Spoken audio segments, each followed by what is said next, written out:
जब एक आईपीएस महिला अधिकारी एक गुप्त मिशन के तहत विधवा बनकर जेल के अंदर जाती है तो उसके सामने जेल की एक भयानक सच्चाई खुलती है। उसे पता चलता है कि जेल अपराधियों को सजा देने की जगह नहीं बल्कि एक संगठित शोषण का केंद्र बन चुकी है।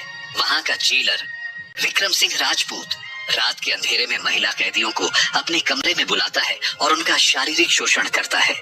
कोई भी महिला कैदी उसके हाथों से बच नहीं पाती। सभी को मजबूरी में अपनी इज्जत कुर्बान करनी पड़ती है। जब आईपीएस अधिकारी भी कैदी बनकर वहां पहुंचती है तो उसके साथ भी वही सब होता है जो बाकी कैदियों के साथ होता आया है। इसके बाद जो हुआ वह पूरे जेल के सिस्टम को हिला देने वाला था। आखिरकार आईपीएस अधिकारी ने क्या किया, जानने के लिए वीडियो को अंत तक जरूर देखें। आपको बहुत कुछ सीखने को मिलेगा। इसीलिए दोस्तों, वीडियो को आधा अधूरा न छोड़ें, क्योंकि आधा ज्ञान हमेशा नाकाफी होता है। तो चलिए दोस्तों, वीडियो शुरू करते हैं। दोस्तों, रात के करीब 10 बजे थे।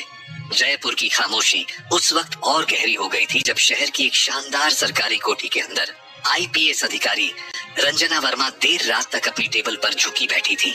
सामने बिखरी फाइलें, कंप्यूटर स्क्रीन की नीली रोशनी और कमरे में फैली खामोशी सब कुछ बता रही थी कि यह कोई साधारण रात नहीं थी। उनकी नजरें टेबल पर रखी एक भारी फाइल पर बार बार टिक रही थी, जैसे वह फाइल उन्हें पुकार रही हो। उस पर लिखा था गुप्त महिला जेल प्रशासन रिपोर्ट। रंजना ने गहरी सांस ली, जैसे वह खुद को अंदर से मजबूत कर रही हो, और फाइल खोली। पहला ही पेज उनके दिल और दिमाग में हलचल मचाने वाला था। विक्रम सिंह राजपूत पर महिला कैदियों के साथ यौन शोषण, बेरहमी से मारपीट और मानसिक शोषण के आरोप है। नीचे एक गुमनाम स्रोत से भेजी गई धुंधली तस्वीरें और एक ऑडियो क्लिप की लिखित प्रति जुड़ी हुई थी। रंजना का दिल दुखी हो गया। यह सिर्फ एक काल्पनिक काम नहीं था, बल्कि एक इंसान की पुकार थी। महिलाओं की आह और सिसकियां थीं, जो सालों से दीवारों में दबी हुई थीं।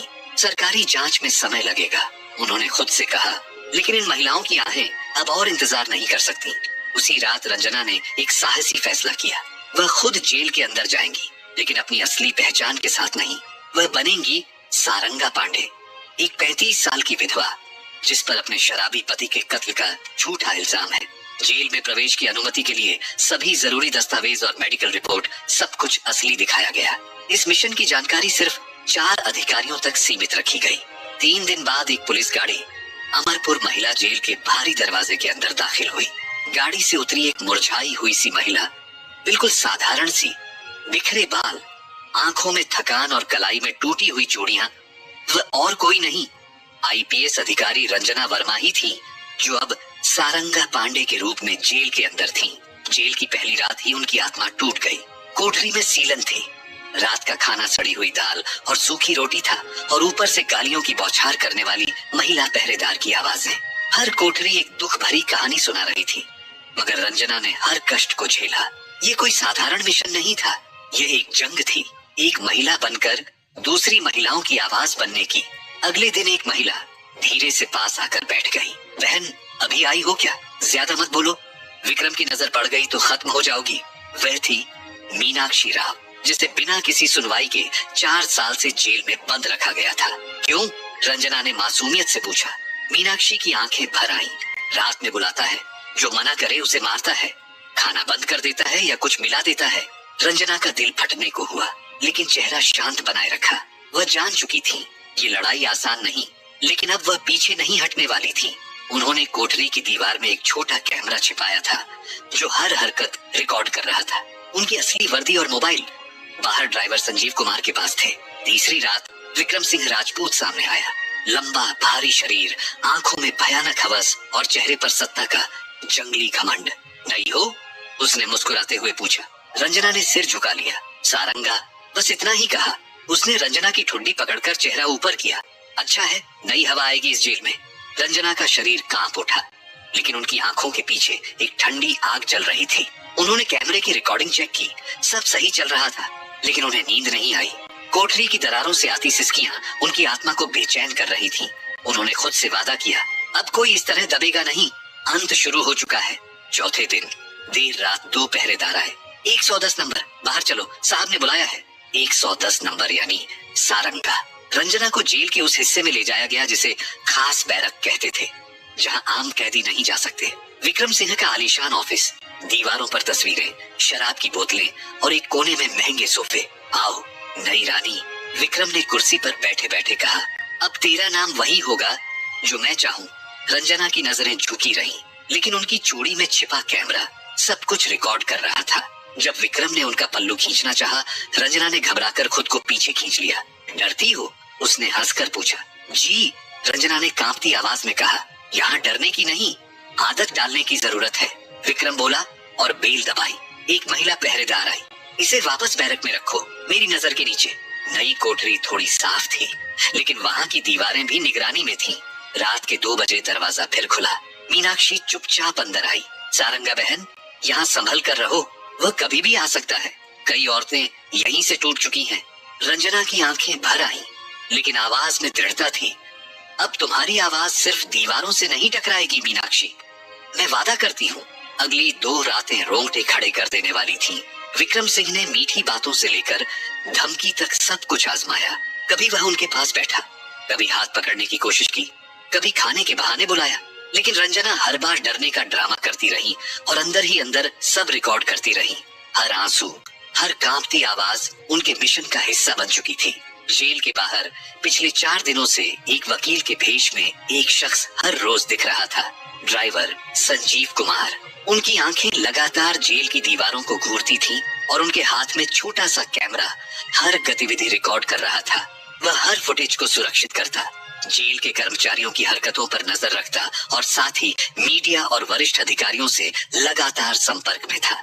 रंजना को सुरक्षित बाहर निकालना और इस राक्षसी साजिश को उजागर करना जो इस जेल की दीवारों के पीछे पनप रही थी, अब मकसद बन चुका था। और फिर आई चौथी रात, सन्नाटे में डूबी हुई लेकिन तूफान से पहले की खामोशी सी। इस रात विक्रम सिंह राजपूत ने रंजना को साफ लफ्जों में चेतावनी दी। आज की रात तेरी आखिरी परख है, या तो झुक जाएगी या तेरी इज्जत मिटा दूंगा। रंजना की कोठरी का दरवाजा खुला, लेकिन इस बार वह कमजोर नहीं थी। उनके पास थी एक हाई टेक डिवाइस, जिसे छिपाकर उन्होंने अपनी कमर के पीछे बांध रखा था। ये डिवाइस महज एक बटन से जेल के बाहर संजीव तक सिग्नल पहुंचा सकती थी। जैसे ही विक्रम कमरे में दाखिल हुआ और नशे में उसकी आंखों में हवस झलकने लगी, रंजना ने डिवाइस का बटन दबा दिया। जेल के बाहर गाड़ी में बैठे संजीव को सिग्नल मिल चुका था। वह फौरन हरकत में आया। पहले से तैयार कमिश्नर, महिला आयोग की अधिकारी और 2 पत्रकारों को लेकर वह जेल की ओर तेजी से बढ़ चला था। अब जेल की घुटन भरी रात में एक नई हवा बहने लगी थी। उम्मीद की अंदर रंजना अब सारंगा के भेष में जेल की वीआईपी कोठरी में खड़ी थी, लेकिन उनकी आंखों में अब सिर्फ डर नहीं था, वहाँ एक आग थी, एक चिंगारी जो अब शोला बनने को थी। जेल की दीवारें जैसे किसी तूफान से कांप रही थीं। रंजना का मिशन एक ऐसे मोड़ पर आ गया था जहाँ से पीछे हटना मुमकिन नहीं रहा। रात के 11 बज चुके थे। विक्रम सिंह शराब की बोतल हाथ में लेकर डगमगाते कदमों से अपने कमरे से निकला। जेब में वही वीआईपी कोठरी की चाबी थी जिसमें सारंगा यानी रंजना बंद थी। गेट पर मौजूद दोनों पहरेदार विक्रम के इशारे पर रास्ता छोड़ देते हैं, जैसे यह रोज का मामला हो। विक्रम दरवाजा खोलता है और वासना भरी आवाज में कहता है, आज कोई बहाना नहीं चलेगा सारंगा, आज तू मेरी होगी। रंजना 2 कदम पीछे हटती है, धीमी आवाज में बोलती है, मैं आपकी सेवा के लिए तैयार हूँ साहब, बस थोड़ा रहम कीजिए। विक्रम दरवाजा बंद कर देता है। अब अंदर सिर्फ 2 ही लोग थे, एक शिकारी और एक शिकार। मगर हकीकत में शिकार वह नहीं, शिकारी वह। रंजना ने आहिस्ता से कमर के पीछे लगा बटन दबाया। लाइव फीड ऑन हो चुकी थी। संजीव ने फौरन वीडियो को ऑनलाइन प्रसारित करना शुरू कर दिया। जैसे ही विक्रम उनके करीब बढ़ा, रंजना रुक गई और बोली, आपके पास आने से पहले एक बात जान लीजिए, सेवा पहले करूं या वह राज खोलूं जो मैं जानती हूँ। विक्रम चौंका, क्या मतलब? रंजना की आंखों में अब न डर था न झिझक, सिर्फ आग थी। तुम इस जेल में सिर्फ वर्दी नहीं पहनते, तुम एक रैकेट चलाते हो विक्रम। मीनाक्षी, ज्योति और न जाने कितनी औरतें तुम्हारी हवस और लालच का शिकार बनी। औरतों को यहाँ लाकर बेचना, जो बोलती है उसे मारकर कुएं में फेंक देना, यही है ना तुम्हारा सच? विक्रम हंसने की कोशिश करता है। तू क्या करेगी? एक विधवा। इस वक्त लाइव हो, पूरा विश्व तुम्हें देख रहा है। राजपूत के चेहरे का रंग ही उड़ गया। वह पीछे मुड़ने ही वाला था, अचानक दरवाजा जोर से खुला। महिला आयोग के अधिकारी, पुलिस अधिकारी, मीडिया तुरंत वहां पहुंच गए। विक्रम सिंह राजपूत पसीने पसीने हो गया तभी वह भागने की कोशिश करता है, लेकिन चारों ओर पुलिस होने के कारण उसे पकड़ लिया गया। वह पसीने पसीने हो रहा था। आईपीएस अधिकारी रंजना वर्मा, उन्होंने एक आखिरी नजर कोठरी पर डाली और दिल में कहा, यह सिर्फ एक जेलर की गिरफ्तारी नहीं, इस सिस्टम की हार है जो सालों से औरतों की चीखें दबाता आया है। अब हर कोठरी में डर नहीं, सच गूंजेगा। जेल में भूचाल आ चुका था। सीबीसी रिकॉर्ड्स, गायब महिलाओं की फाइलें, जाली रजिस्टर और नशीली चीजें बरामद होने लगी। तभी एक गुप्त डायरी मिली जिसने सब कुछ बदल दिया। उस डायरी में साफ लिखा था, मास्टर के हुक्म पर मीनाक्षी को शिफ्ट किया गया। सारंगा नाम की नई औरत वीआईपी कोठरी में है। मास्टर ने कहा है, इसे भी तोड़ दो बाकी औरतों की तरह। रंजना की आंखें सख्त हो गईं। अब वह सिर्फ एक पुलिस अधिकारी नहीं, हर उस औरत की आवाज थी जो अब तक घुट कर रह गई थी। अगले ही दिन महिला आयोग और विशेष अपराध शाखा की गुप्त मीटिंग हुई। वहां एक नाम सामने आया, भूपेंद्र चौहान, 3 बार का विधायक, एक सम्मानित नेता, वही असली मास्टरमाइंड जो पर्दे के पीछे बैठकर सब कुछ चलाता था। सीधे उस पर हाथ डालना खतरनाक था। रंजना ने नया प्लान बनाया। अब पूरा स्पेशल टास्क फोर्स एसटीएफ उनके साथ था।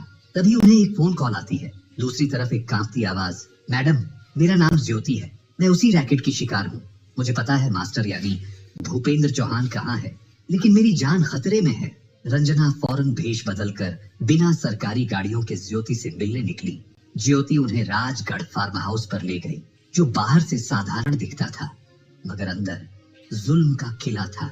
यही वह जगह थी जहां भूपेंद्र अपनी खास पार्टियां रखता था और बेगुनाह लड़कियों को नीलाम किया जाता था। भूपेंद्र को भी शक हो चुका था, यह रंजना अगर बच गई तो सब कुछ बर्बाद कर देगी, इसे मार दो। रंजना अब एक ऐसे मिशन में दाखिल हो चुकी थी जहां जान, वर्दी, सब कुछ दांव पर था। मगर आंखों में क्रांति की आग थी। एसटीएफ की मीटिंग के दौरान एक पार्सल आता है, अंदर जली हुई साड़ी और धमकी भरा खत, जिस आग तूने जलाई है वही तुझे राख कर देगी। अब अगला नंबर तेरा है। रंजना ने खामोशी से खत रखा और कहा, ऑपरेशन जारी रहेगा, चाहे स्ट्रेचर पर क्यों न जाना पड़े। उसी रात उन्हें खबर मिली, राजगढ़ फार्म हाउस में पार्टी है। जेल की 5 लड़कियां नीलाम होने वाली हैं। ऑपरेशन काली रात का ऐलान हुआ। रात 9 बजे रंजना टीम के साथ निकली, मगर रास्ते में एक ट्रक उनकी गाड़ी से टकरा गया। संजीव मौके पर शहीद हो गया, रंजना जख्मी। यह हादसा नहीं, साजिश थी। अस्पताल में होश आते ही उन्होंने कहा, मेरे साथियों को बुलाओ, ऑपरेशन रुकेगा नहीं। पट्टियों में लिपट्टी, दर्द से चूर मगर आंखों में फौलादी इरादा लिए रंजना दोबारा मिशन पर निकली। एसटीएफ ने राजगढ़ फार्म हाउस को चारों तरफ से घेर लिया। रात के 12 बजे जैसे ही इशारा मिला, दरवाजे तोड़े गए। गोलियां, चीखें, भगदड़। भूपेंद्र पीछे से भागने लगा मगर गिरफ्तार हो गया।